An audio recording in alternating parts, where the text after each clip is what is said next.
Hi friends, నేను మీ రాఘవ మొగలి.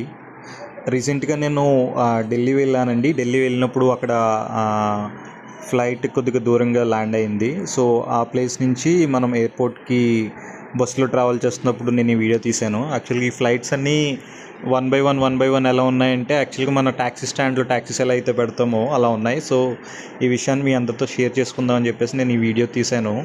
And ఇదే వీడియోలో మీరు చూడొచ్చు. అండ్ కార్గోస్ కూడా ఎలా మూవ్ అవుతాయి అంటే, మన లగేజ్ ఏదైతే మనం ఎయిర్పోర్ట్లో డ్రాప్ చేస్తామో ఆ లగేజ్ కూడా ఇంకోటి ఈ కంటైనర్స్లో ఈ లగేజ్ని ఎయిర్పోర్ట్లోకి షిఫ్ట్ చేస్తారు. సో ఇలా మరిన్ని వీడియోస్, మంచి వీడియోస్ మీ ముందుకి తీసుకొద్దాం అనుకుంటున్నాను. దయచేసి నా ఛానల్ని లైక్, షేర్ అండ్ సబ్స్క్రైబ్ చేస్తారని చెప్పేసి మరీ కోరుకుంటున్నా. Please help me. సో నేను చాలా ప్లేసెస్కి ట్రావెల్ చేస్తాను. సో అన్ని మంచి విషయాలు మీతో షేర్